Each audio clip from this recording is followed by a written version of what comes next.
Bom, pessoal, meu nome é Adenilton Rampinelli, sou médico intensivista e médico emergencista, e hoje a gente vai estar falando com vocês um pouquinho de dengue, quadro clínico, diagnóstico, a atual situação no Brasil e o que a gente faz de melhor, né, o que a gente pode fazer de melhor para manejar esse paciente.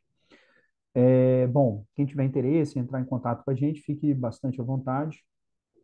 Aqui eu trago esse primeiro slide justamente para a gente se atualizar, né? Então, hoje, dia 10 de abril, nós estamos em abril, estamos aí no quarto mês do ano, e a gente já tem aí cerca de 1.000 mortes confirmadas, mais de 1.000, né, 1.256 mortes confirmadas hoje no Brasil pela dengue, mais de 3 milhões de casos, né, e investigação mais 1.800. Né? Então, isso é bastante importante para a gente entender o tamanho do impacto de uma doença como essa é de fácil entendimento e, sabia, e de fácil compreensão da população como um todo, e principalmente nós, profissionais da área de saúde, médicos, entender que esse ciclo da dengue, essa história se repete a cada ano. Isso devido ao país ser um país tropical, né, ter um regime de chuvas frequentes, ter um regime de possibilidade da criação dos mosquitos, que é o vetor da doença, muito forte, e, consequentemente, a cada ciclo, principalmente no verão agora começando cada vez mais a entrar até no período de outono, a gente tem esses surtos e muitas vezes epidemias de dengue, como a gente está vivendo agora. E é claro que, além da sobrecarga no sistema de saúde, além do custo que isso gera, o mais importante e a mensagem que fica é que vidas são perdidas por causa da dengue. Então, a gente tem que ter bastante atenção, tem que refletir um pouco mais, até a nível de saúde pública, de políticas públicas, para a gente realmente combater isso daí e definitivamente tirar isso desse cenário de repetição, de a cada ano a gente ter novos episódios ou de surtos ou de epidemias, porque realmente é algo que a gente tem que trabalhar e tem que entender profundamente como fazer isso. Bom, só para a gente começar a entender um pouco da doença, a dengue, ela é uma arbovirose, né? Ela foi descrita inicialmente no século passado, no final, quer dizer, no século retrasado, no final do século retrasado na África, e historicamente entende-se que talvez ela foi trazida para o continente americano com com o processo de escravidão, né? Então, os navios negreiros e aquele processo de imigração forçada através da escravidão contribuiu para que esse mosquito viesse ser um vetor importante em território americano, em território brasileiro, tá? Ela é uma arbovirose justamente porque precisa de um vetor para transmitir o vírus, né? Então, a dengue é uma doença viral e que precisa do vetor, que é o Aedes aegypti, para ser o transmissor dessa doença, e hoje a gente tem identificado aí 4 sorotipos, né? O dengue 1, 2, 3 e 4. É importante ressaltar que atualmente no Brasil a gente tem a confirmação da circulação dos 4 sorotipos de dengue, e isso é muito importante porque pacientes que eventualmente já foram expostos a um quadro de dengue anterior, tem uma suscetibilidade de ter um novo quadro agora, porque os 4 sorotipos estão circulantes. E toda vez que você tem uma segunda infecção, você tem um risco de desenvolver um processo inflamatório maior e cursar de uma forma mais grave. Então, isso também é motivo de atenção para a gente atualmente. Ela é uma doença que é considerada endêmica no Brasil, então, por todas essas características de ser um país tropical, de ter um regime de chuvas fortes durante o verão, e de, infelizmente, a gente não conseguir controlar criadouros de mosquito. E por que que eu falo isso? Porque está muito claro dentro da história natural do mosquito que esse tipo de mosquito ele se reproduz em água limpa. Então, não é só a questão do regime de chuvas que faz isso, mas sim o mau comportamento da população como um todo, né, de não compreender que lixos ou em terrenos baldios, latas abertas, os próprios vasinhos de planta que tem aquele pires que acumula água e comportamentos inadequados para para descartar lixo, acaba sendo recipientes para acumular o quê? Quando chove, água limpa ali dentro e se tornando um meio favorável para a reprodução desse mosquito. Então, é fato que ela é endêmica, não só pelas características geográficas e climáticas do país, mas sim também por um mau comportamento que nós temos como população. Então, a gente precisa fazer essa reflexão mais profunda e agir de forma mais forte e perene, né? Durante mudança de cultura, na verdade, né? Não adianta a gente só durante a epidemia, só durante os surtos de dengue, a gente começar a se preocupar. Isso tem que ser perene, tem que ser algo de mudança realmente de cultura. Dentro ainda do quadro clínico, é muito claro, por ser uma doença viral e por desencadear um processo inflamatório brutal, os extremos de idades, né, têm um risco maior de cursar com formas mais graves. Então, crianças muito novas e idosos têm, infelizmente, a chance de evoluir de uma forma desfavorável. Além disso, como qualquer outra doença viral, quando ataca um organismo que já possui doenças crônicas ou já possui um estado de imunossupressão, sem sombra de dúvidas, a repercussão ou o prognóstico ou a exuberância clínica vai ser maior. Então, ficar bastante atento aos pacientes que têm doenças crônicas, como diabetes, hipertensão, são imunossuprimidos, são pacientes transplantados. Então, qualquer tipo de doença renal crônico, então, pacientes que realmente possuem essas comorbidades realmente têm um risco maior e possivelmente a chance de evoluir de uma forma mais grave.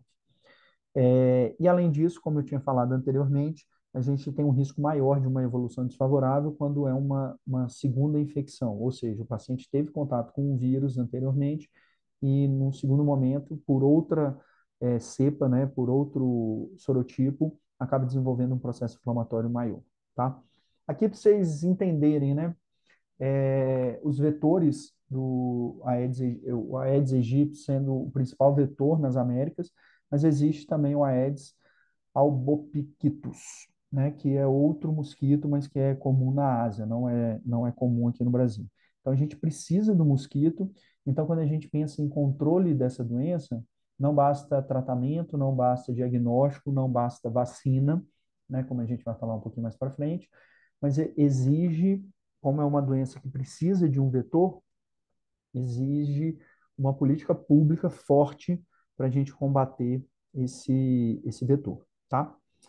E aqui, pessoal, chama bastante atenção, foi um trabalho publicado agora em janeiro de 2024, que mostra que as alterações climáticas que estão ocorrendo, né, faz com que a gente saia hoje de uma área geográfica no mundo de 53%, ou seja, metade do mundo tem incidência e possivelmente tem a dengue como doenças endêmicas em 50% do território do globo, aumentar isso em 10% até 2080.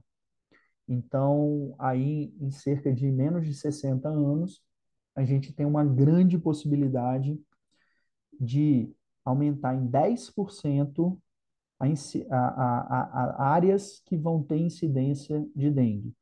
E isso é muito importante porque áreas que hoje não têm a incidência da dengue, pelas características climáticas e geográficas, daqui a menos de 60 anos, 56 anos aproximadamente, uma geração, vai estar enfrentando essa doença.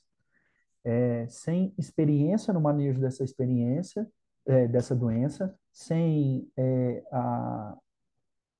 o, o controle, né, ou vamos dizer, o know-how para lidar com esse tipo de doença, e sem sombra de dúvida isso pode trazer um transtorno muito grande. Então chama atenção que países, né, não só mais da zona tropical, mas acima da linha do Equador, né, acima que já pertence às zonas temperadas, realmente tem uma chance maior de desenvolver, ou daqui a 50 anos, ter a presença dessa doença. Então, é importante que os países, a Organização Mundial da Saúde, os próprios ministérios da saúde desses países, iniciem um estudo e se preparem para enfrentar esse tipo de endemia ou de epidemia assim que isso aconteça. Porque, apesar da gente achar que tem pouco impacto, mas a dengue mata, né, e traz um transtorno maior, principalmente quem não tem experiência em lidar com isso. Então, por isso que fica aí essa atenção e chamando a atenção que isso também é desencadeado pelo quê? Por todo o fenômeno de aquecimento global que a gente vive, como é que muda o padrão da incidência de algumas doenças, e aí tem o exemplo da dengue, tá? Aqui reforçando, né, que a dengue é uma doença sazonal, então ela está muito frequente, tem um pico endêmico justamente nos primeiros meses do ano. Então, aqui, esse gráfico no eixo X, né, mostrando as semanas epidemiológicas do ano e o número de casos de dengue, então fica muito concentrado justamente nos primeiros meses, então ainda no verão e passando para o outono. E isso é importante a gente reconhecer e entender esse padrão sazonal para a gente ter a possibilidade de se programar, ter a possibilidade de alocar recursos, quando a gente fala de políticas públicas, de forma adequada, né? Porque a gente já consegue prever e isso está muito bem estabelecido historicamente. Então, qualquer entidade, qualquer organização, qualquer prefeitura, estado e até governo federal tem a possibilidade de se programar, de saber que em todos os anos existe o período epidêmico para essa doença. E, além disso, quando a gente traz essa informação para os profissionais da área de saúde, médicos, fica muito claro que quando a gente, ou quando um paciente se apresenta com uma síndrome clínica febril, com mialgia, com dor retroorbitária, com cefaleia, em período que a gente sabe que é epidêmico, opa, realmente a primeira hipótese, algo que a gente não pode deixar de pensar é em dengue, né? Diferente se for um quadro desse em pleno inverno, agosto, um regime de chuva muito menor. Isso daí a gente pode abrir um pouco o leque e começar a raciocinar em diagnósticos diferenciais. Faço um parênteses aqui, pessoal, que isso cada vez está sendo mais raro, porque esse período epidêmico está cada vez se espaçando, se alargando. Por quê? Justamente pelo aquilo que a gente discutiu no slide anterior, pelos fenômenos climáticos e pelo aquecimento global. Isso tem uma tendência dos regimes de chuva mudar, consequentemente, também fazer com que esse período epidêmico da dengue também se alargue, também aumente, e a gente pode começar a ver casos de dengue em meses não comuns historicamente, como, por exemplo, julho, agosto, que são meses de inverno e com regime de chuva bem menor, tá? Aqui a gente traz um pouquinho da questão do ciclo do vírus, né?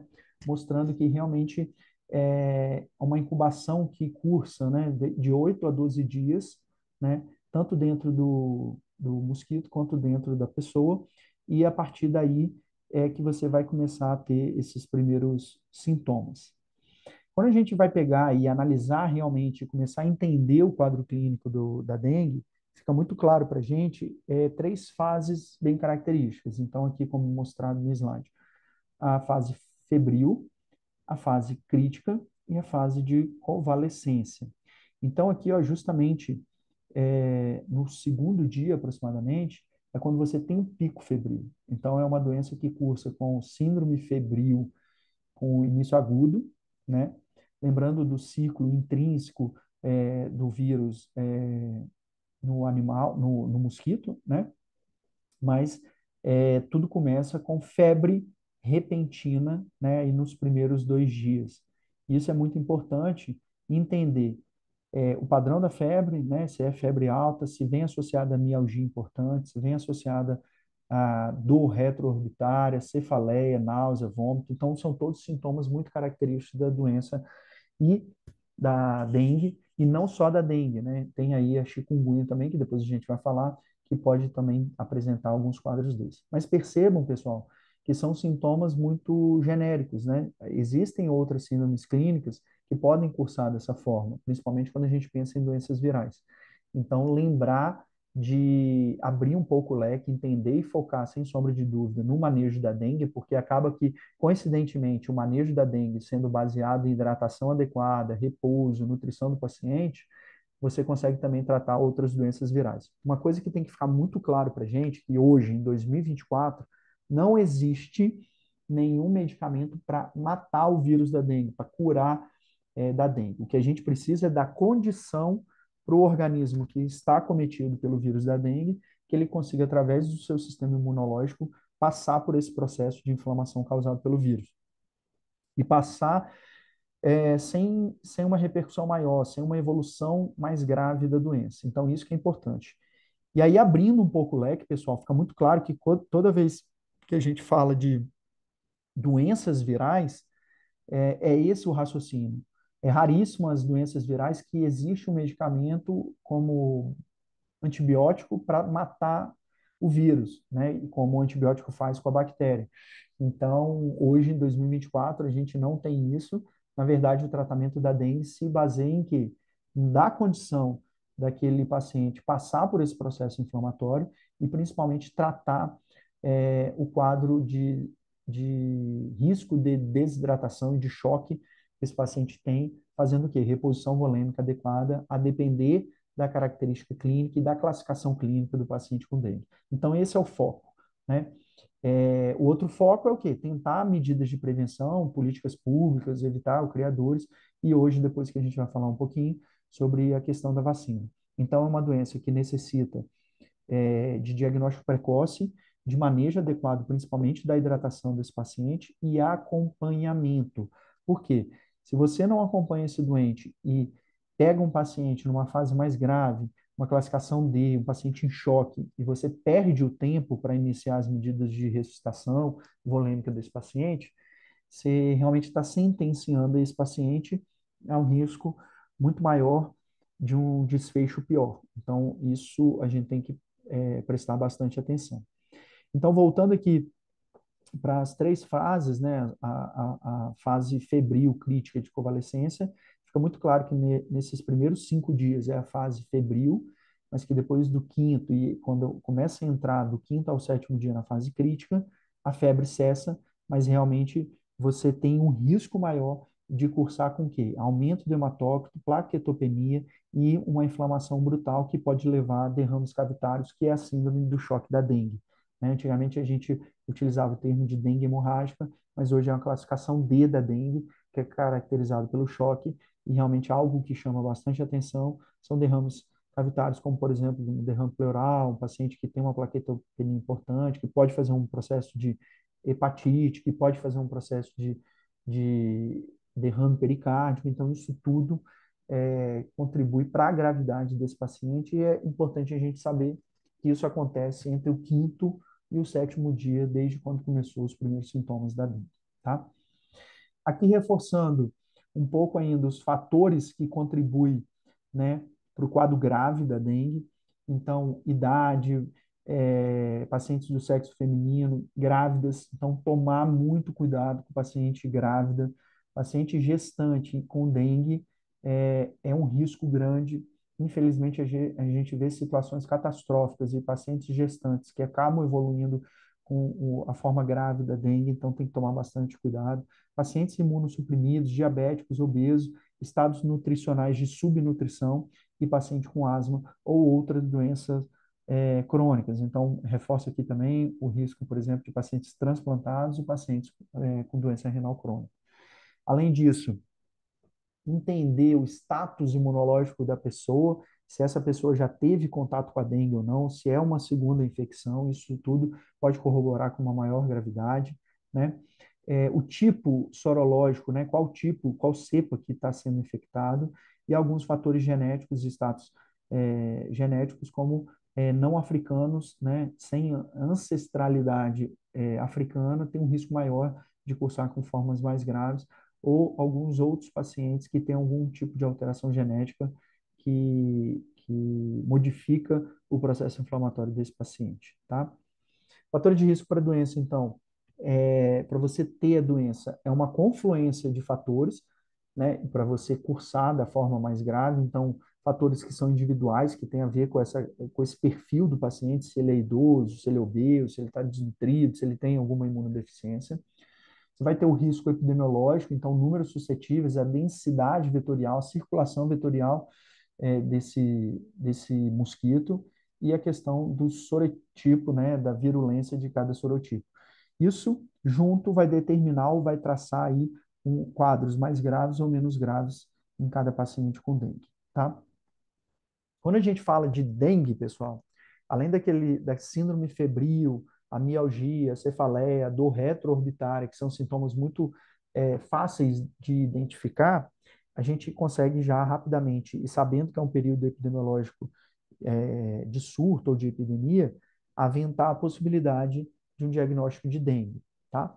Se essa pessoa não tem nenhuma alteração de sinais clínicos, nenhuma alteração laboratorial, não tem outros sintomas, a gente classifica como quadro leve e dentro da classificação do Ministério da Saúde é uma classe A, né? Então, é um paciente que pode ser manejado e, na verdade, a recomendação é manejar via ambulatorial e com retornos frequentes, mas instruir esses pacientes justamente sobre o que é sinal de alarme, o que é sinal de gravidade, né, e que essa doença pode estar progredindo com um quadro de choque. Então, eu reforço aqui quais são os sinais de alarme. Então, dor abdominal intensa, referida e contínua, vômitos persistentes, derrame cavitário, hipotensão postural, lipotímia, letargia e irritabilidade, hepatosplenomegalia, né, hepatomegalia, na verdade, então, um fígado com uma hepatimetria maior que 2 centímetros do rebodo costal à direita, sangramento espontâneo de gengiva, nariz, aumento progressivo do hematócrito e a sonolência e a letargia. A hipotensão postural, a gente fica classificado justamente o quê? Pressão sistólica, né? A diferença entre sentado e em pé, de 20, ou deitado da diastólica, né? De 10 milímetros de mercúrio. Isso daí pode ser um sinal de alarme e a gente tem que ficar bastante atento. Ou seja, além de você aventar a possibilidade de diagnóstico da dengue, além de você pensar no quadro, você tem que examinar esse doente e buscar ativamente sinais de alarme. Por quê? Identificando sinais de alarme e presença de sinais de alarme, automaticamente esse paciente pode ser classificado ou em, em em classificação B, né? Se for só um sangramento de mucosa, tudo aí é B, mas outros sinais de alarmes importantes acabam indo para D. Então, o paciente que eventualmente vai ter que internar, você vai ter que fazer hidratação venosa de uma forma mais agressiva, acompanhar esse paciente e reavaliar periodicamente esse paciente. Então, a identificação de sinais de alarme, a identificação de risco de sangramento, faz a gente classificar esse paciente com dengue em classificações diferentes e determinar condutas também diferentes. Isso é bastante importante. Aqui uma ressalva, né, que após a fase febril, o paciente pode evoluir para uma fase de recuperação ou para a fase crítica. Então, quando a gente estoura lá os 5 dias, a gente vai saber realmente se ele já vai entrar e vai passar por uma fase mais crítica ou se ele já vai começar a iniciar uma fase de convalescência. Então, isso é bastante importante. A fase crítica tem início no declínio da febre, então, ali entre o terceiro e o quinto dia. E isso daí a gente tem que saber como é que é a história fisiopatológica da doença, justamente para a gente conseguir acompanhar esse paciente melhor. Aqui alguns critérios de internação, né? Então, a presença de sinais de alarme ou choque é determinante, ou sangramentos graves, é determinante para a internação desse paciente. Então, os grupos C e D, que a gente mais para frente vai classificar um pouquinho, já é fato que a gente tem que internar esses pacientes. Ou pacientes, por exemplo, como eu falei anteriormente na aula, extremos de idade, que por algum motivo está tendo dificuldade de hidratar, está tendo dificuldade de receber a hidratação oral, infelizmente, a gente vai ter que internar ele para garantir que esse paciente receba a hidratação que é necessária. Pacientes com comprometimento de sistema respiratório, dor torácica, dificuldade de espineia, é importante, tá? Uma questão que tem que ser muito avaliada é a condição socioeconômica desse paciente e saber se ele terá garantia de retorno para a reavaliação. Se for um paciente num contexto socioeconômico frágil e de risco, talvez a gente tenha que indicar a internação desse paciente para garantir que ele seja reavaliado.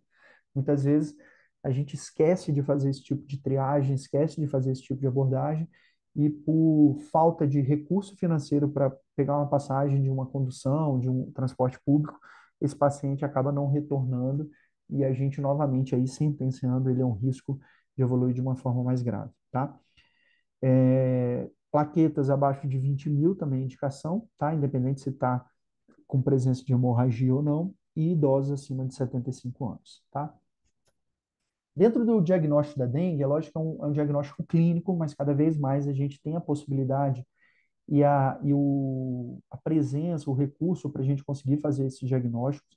Mas quando a gente pensa em políticas públicas, protocolos de atendimento, manejo, é tudo baseado na clínica do paciente, junto com o período epidemiológico daquela doença. Então, o que vale é justamente isso. Mas existem alguns testes, tanto de biologia molecular como sorologia, que a gente pode utilizar e fazer isso daí. A grande maioria através do soro, né? Então, o antígeno NS1 talvez é o mais frequente, até porque a gente consegue, de forma precoce, dentro de 3 dias corridos, né? Então, antes do quinto dia após sintomas, a gente consegue pegar isso daí, então consegue confirmar de forma mais precoce. E a sorologia IgM e IgG, mas que é um pouco mais difícil, porque em alguns sintomas, o IgM após o quinto dia e o IgG após 7 dias. Então, realmente, o que faz diferença, o que corrobora um diagnóstico é justamente o antígeno NS1 que a gente consegue utilizar de uma forma mais precoce, tá? Outros testes diagnósticos, né, que para doenças de diagnóstico diferencial de outras arboviroses, a gente tem aí a chikungunya, tem a zika, né, e tem o PCR para febre amarela. Então, é importante a gente lembrar desses outros diagnósticos diferenciais e entender como que funciona cada quadro clínico, tá? Aqui, de forma bem resumida, o tratamento é baseado em quê? Em hipótese diagnóstica e a classificação de gravidade desse doente. O paciente é grupo A, B, C ou D. Dependendo da onde esse paciente se encaixa, onde que ele foi classificado, o tratamento vai ser diferente. Mas uma coisa que a gente tem que botar na cabeça é que o tratamento da dengue essencialmente é o quê, pessoal? Hidratação. A única coisa que vai diferenciar um pouco é se o paciente vai hidratar de forma oral ou se esse paciente vai necessitar de intervenções de hidratação venosa. Então, a grande diferença é essa. Mas é fato que o que salva esse doente, o que faz ele passar de uma forma mais tranquila e sem sequelas e sem risco de morte, é o manejo adequado através de hidratação, tá? Esse daqui é um documento que é distribuído de forma gratuita pelo Ministério da Saúde. Qualquer busca, em qualquer aplicativo de busca na internet, você consegue achar isso fácil, em formato PDF, então pode imprimir, pode baixar, tem aplicativo. Então é importante que a gente faça a consulta nesse manual de dengue, né, diagnóstico e manejo clínico, porque é o que é recomendado pelo Ministério da Saúde. É um documento super importante, interessante, pequeno, mas que traz tanto o diagnóstico, a parte fisiopatológica e tratamento muito detalhado, mas de uma forma também muito direta, que a gente consegue entender. Então, profissionais da área de saúde, colegas médicos, faça a questão de baixar isso daí, porque realmente é uma ferramenta de trabalho, tá? A edição, agora de 2004, traz a importância dos grupos de riscos, né? O reforço de pacientes idosos e pacientes muito jovens, né? Crianças muito jovens, sobre o risco e a vulnerabilidade para desfechos ruins, tá? E algumas outras orientações e atualizações sobre os pacientes que são usuários de anticoagulante ou antiagregantes, tá bom? Antes da gente partir para a classificação, a gente falou um pouco já de sinais de alarme, a gente já falou do quadro clínico, mas eu preciso passar isso daqui, que é a prova do laço, que é um exame fácil que qualquer profissional da área de saúde, médico, pode e deve fazer nos pacientes com dengue, que é justamente para a gente tentar identificar risco de fragilidade capilar.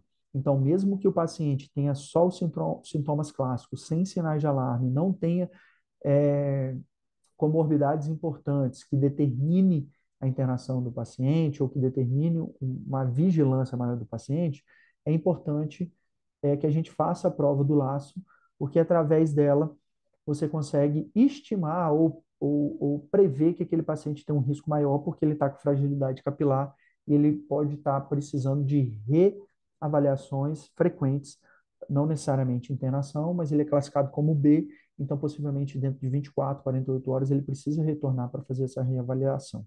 Como é que é feita a prova do laço, pessoal? É feita através de um manguito, como a gente está vendo aqui na figura. Então, você afere a pressão desse paciente, né? Vai tentar identificar a pressão máxima, que é a sistólica, e a mínima, que é a diastólica, e a pressão média entre essas duas, e não a pressão arterial média, tá? Que é diferente. A média das duas. Então, por exemplo, se um paciente tem uma pressão de 120 por 80, a pressão média entre essas duas vai ser 100. Diferente da pressão arterial média, que é um conceito diferente, que a gente faz aquele cálculo, né? De duas vezes a diastólica, mais uma vez a sistólica, dividido por três, você vai ter a pressão arterial média. Não é esse conceito, é a média entre esses dois extremos, entre a sistólica e a diastólica. Então, você determina qual é esse valor, faz um quadrado na fossa antecubital do paciente de 2,5 por 2,5 e você mantém aí por 5 minutos inflado, então nesse paciente aqui 12 por 8, 5 minutos o manguito inflado em 100 e depois conta e vê quantas petecas apareceu dentro daquele quadrado de 2,5 por 2,5. O teste é positivo, então se tiver 20 ou mais petecas nos pacientes adultos, ou 10 ou mais petecas em pessoas com crianças, né? Então, o que que é isso, pessoal? É uma forma rápida, fácil, barata de fazer o quê? Uma avaliação complementar e avaliar o risco de fragilidade capilar desse paciente. Se essa prova dá positivo, como a gente explicou aqui, esses pacientes vão ser classificados automaticamente como B. Então, é um paciente que vai precisar de reavaliação em 24 horas, vai precisar receber uma etapa de hidratação venosa, então ele já tem uma gravidade maior, tá? Os pacientes A são aqueles que têm os sintomas clássicos, que têm uma prova do laço negativa, que não tem sangramento de gengiva e nem apresenta sinais de alarmes, como a gente falou anteriormente. Um outro sinal importante para classificar como B, logo mais a gente vai revisar isso na hora que for passando os slides, é justamente a presença de sangramento espontâneo de mucosa. Então, o mais clássico deles é gengiva. Então, se um paciente tem febre, dor retroorbitária, cefaleia, mialgia, e tem um sangramento gengival, automaticamente ele acaba sendo B, tá? Então é mais ou menos esse o algoritmo, é suspeita de dengue, é igual a tendência para sangramento, ou seja, tem gengiva sangrando, tem prova do laço positiva, opa, já é B. Tem sinal de alarme, já é C. Há sinais de choque, ou seja, realmente ele tem sinais claros de choque ou derrame cavitário e realmente não respondeu hidratação, aí é D, esse paciente é gravíssimo, esse paciente deve ser manejado em ambiente de UTI. Tá? Aqui, novamente, reforçando esses diagnósticos, né? Então, a grande diferença entre o A e o B é justamente o teste da prova do laço ou os sangramentos gengivais, e a grande diferença do B para o C são a presença de sinais de alarme e o D acaba sendo o choque. Então, é de fácil entendimento, de fácil classificação. O grupo A é manejado com hidratação oral e acompanhamento ambulatorial. Então, ele vem, recebe o diagnóstico, recebe as orientações, faz a aferição da pressão dos sinais vitais, faz o teste do, da prova do laço, dá negativo, recebe orientações para hidratação oral e recebe, de preferência, também alguns sachês, né, do soro de reidratação oral, que é uma forma mais adequada de a gente manejar isso daí, tá?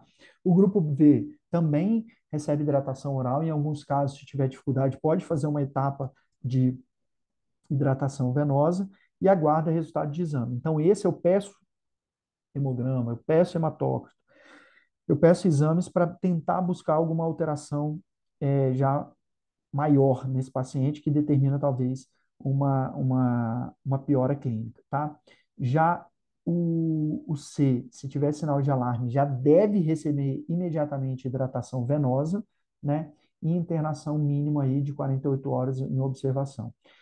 Se esse paciente tem sinais de alarme, né, recebe hidratação e apresenta sinais de choque, não tem melhora, realmente é D, e aí esse paciente tem que ser manejado em ambiente de UTI, tá? Aqui a gente traz a lembrança de alguns diagnósticos diferenciais, tá? Os principais dele é a chikungunya e a zika. A chikungunya, a grande característica dela é que ela é muito parecida, mas que ela cursa depois com uma transformação crônica desse quadro, então muito associada com a artralgia e que muitas vezes pode cursar por meses essa artralgia. A Zika, ela é um pouco mais branda, mas que nos últimos anos a gente teve alguns casos, né, principalmente em gestantes, que veio associado a complicações durante a gestação, principalmente associado à microcefalia nessas pacientes que tiveram infecção, e o Oropush, que é uma arbovirose também, mais frequente aqui na região amazônica, mas que o quadro clínico é semelhante com a dengue, e que o manejo também, tratamento é baseado em repouso, hidratação e mais ou menos buscar se há sinais de falência orgânica ou não, tá? Lembrando aqui de sintomas clássicos da dengue, a febre, a mialgia, dor no corpo, né? Dor atrás dos olhos, aquela dor retroorbitária, o mal-estar, a falta de apetite, cefaleia e a presença ou não de petequias, tá? Aqui só para revisar o que é o grupo A. Então, é a que tem a prova do laço negativa, não tem manifestações hemorrágicas e também não tem sinais de alarme. Além disso, a gente, mesmo sendo no A, a gente buscar se aquele paciente está dentro daquela faixa de risco ou não. Se não tiver, beleza, vida que segue, hidratação oral, né? Faz uma avaliação, orienta esse paciente sobre sinais de alarme, orienta esse paciente sobre o que é sangramento espontâneo e, a qualquer coisa, retornar para a reavaliação, tá? É, a gente indica a hidratação para esses pacientes sem, no grupo A, 60 ml por quilo por dia. Um terço dessa hidratação deve ser feita através do soro de reidratação oral, que tem distribuição gratuita pelo SUS, né? E os outros dois terços com água, suco, soro caseiro e água de coco, tá? Tomar aqui, só uma lembrança, tomar bastante cuidado com a questão de chás, tá, pessoal? Pode ser utilizado, então, chás mais comuns, e principalmente quando você toma gelado, mas evitar o uso de chás que a gente não conhece, porque, infelizmente, alguns chás de algumas plantas não conhecidas podem levar a hepatotoxicidade e até mesmo hepatite fulminante. Então, lembrar disso. Na dúvida, galera, suco, água, soro caseiro, tá de bom tamanho, água de coco, já resolve esses dois terços que não, que não são contemplados aí com o soro de reidratação oral, tá? O grupo B são sintomas clássicos, mas que vai apresentar ou, ou do laço positivo ou até mesmo sinais de sangramento gengival. Então, nesses casos, a gente pede um hemograma, né? Avalia se tiver o hematócrito normal, tratamento ambulatorial, assim como o A, tá? Mas se tiver sinais de hemoconcentração ou sinais de alarme, plaquetopenia abaixo de 20 mil, um hematócrito muito concentrado, aí a gente maneja com uma etapa de hidratação venosa e avalia e considera a internação, tá? Então, prestar bastante atenção nisso. Você pode até fazer a hidratação oral, mas depois que os exames chegarem e tiver essa alteração, você parte aí para hidratação venosa, tá? Aqui só reforçando de novo a hidratação oral, como é que funciona tanto no A quanto no B. Então, é de 60 a 80 ml por quilo por dia, um terço disso através de soro de reidratação oral, dois terços através de é, suco, ó, água de coco, tá? A criança tem ponderações aqui por peso, tá? Que depois vocês dão uma olhada. E o grupo C é justamente o quê? É aquele grupo que tem sinais de alarme, então lembrar que dor abdominal é importante, vômito, sinal de sangramento importante. Como a gente destacou, esse paciente vai ser hidratado com cristalóide. Então, soro fisiológico, ring lactato, é o que a gente deve preconizar para esse paciente, tá? Muitas vezes a gente pode utilizar até três fases, né, de hidratação, tá? A gente pode utilizar a primeira fase com 25 ml por quilo, e aí cursa, né? Isso daí pode fazer num período aí de 6 horas, tá? E se não houver, havendo depois da segunda fase, melhor a gente pode espaçar isso daí, fazer esses 25 ml por quilo em 8 horas, tá?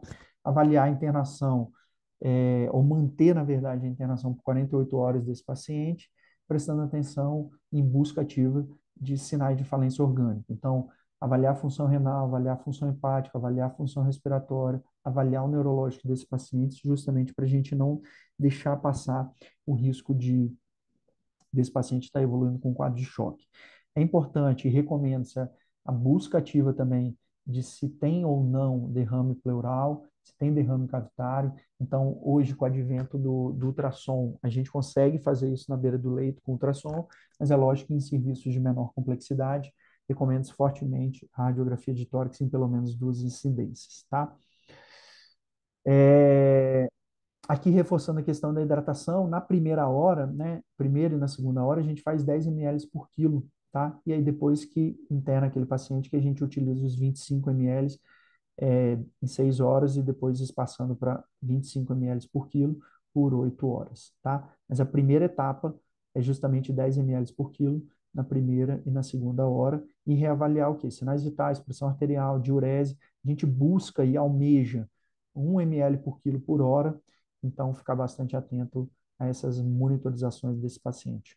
O grupo D já é aquele paciente que tem manifestação hemorrágica, então pode ter prova do laço positivo, plaquetopenia, algum outro tipo de sangramento.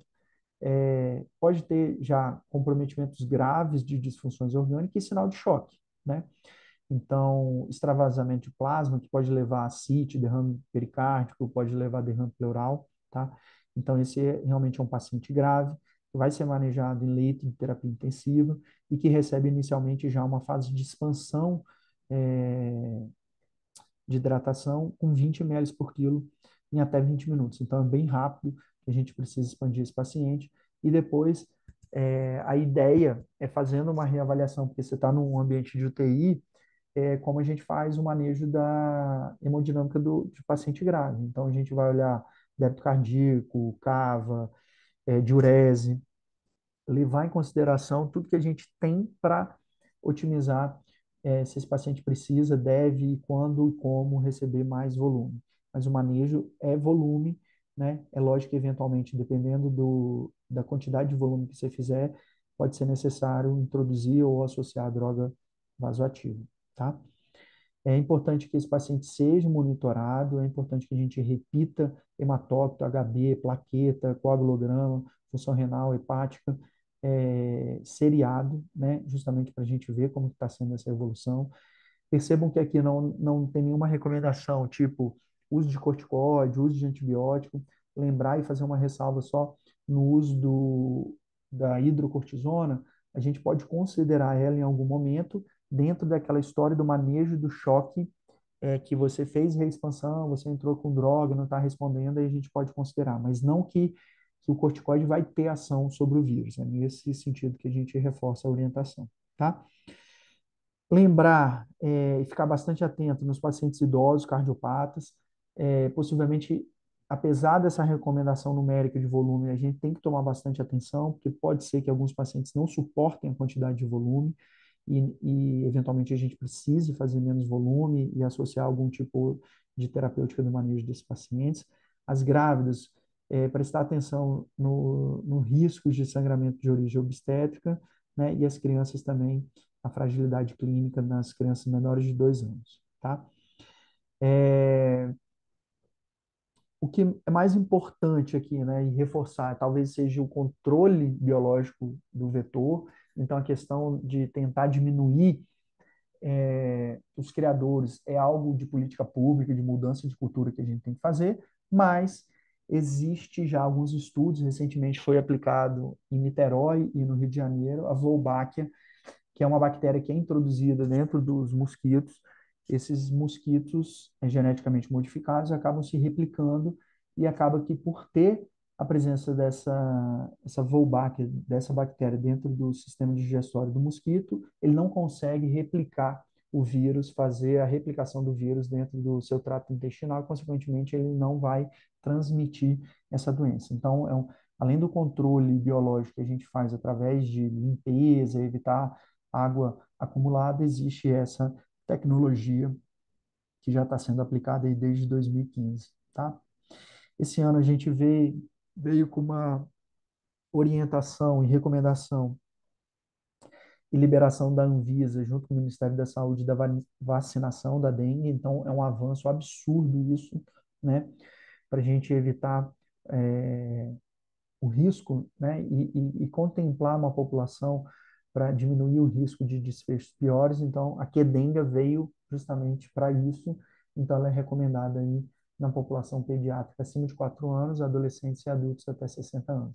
É lógico que as recomendações do Ministério da Saúde ainda não contemplam toda a população, mas devagarzinho isso vai ampliando e possivelmente também tendo a possibilidade de ter oferta em serviços particulares. Ela é indicada, então, de a população de 40 a 60 anos, tá? Quem não pode fazer vacina, como toda vacina de vírus atenuado, está contraindicado para gestante, pacientes portadores de imunodeficiências primárias ou adquiridas e reação de hipersensibilidade à dose anterior. É, Se a pessoa já teve dengue, pode tomar a vacina? Esse dado especificamente não foi avaliado ainda, tá? Então ainda está no limbo. Outra pergunta que se faz muito é: eu tive dengue após a primeira dose da vacina. Quanto tempo devo esperar para fazer a segunda dose? O estudo também não encontrou impacto entre o episódio da dengue e intervalos. Então, portanto, o intervalo que deve ser mantido é de 30 dias, não inferior a 30 dias, tá? Essa vacina protege, sim, né, os sorotipos associados. É lógico que a gente vê aí o sorotipo 3 uma proteção menor, tá? E, e o estudo de aplicar a vacina junto com outras também não houve nenhum tipo de, de repercussão. Aqui só um adendo da Oropouche, né? Que ela foi reconhecida primeiramente em 1960 na região amazônica. É uma arbovirose também de notificação compulsória, que ela já tem o ciclo do vírus, né, através do Culex, né? Então, e o período de incubação dela é um pouco diferente, é de 3 a 8 dias. Os sintomas são bastante parecidos, né? Mas fica aí também essa lembrança, tá? E aqui, por fim, a dengue é de notificação compulsória. Então, a gente precisa, se a gente tem a hipótese de diagnóstico de dengue, não necessariamente precisa guardar sorologia, a gente precisa notificar esses pacientes. E aqui algumas orientações para critérios de alta hospitalar. Então, a estabilização hemodinâmica durante 48 horas. Então, o paciente passou por aquele processo, ficou estável hemodinamicamente durante 48 horas, a gente pode considerar alta hospitalar. Ausência de febre por 48 horas, melhora visível do quadro clínico, hematócrito normal estável por 24 horas e plaquetas acima de 50 mil, tá? Bom, pessoal, era isso que a gente tinha para conversar hoje. Espero que eu possa ter contribuído para vocês conseguirem manejar melhor, diagnosticar melhor e entender a dengue como um todo e a sua importância. Um grande abraço a todos.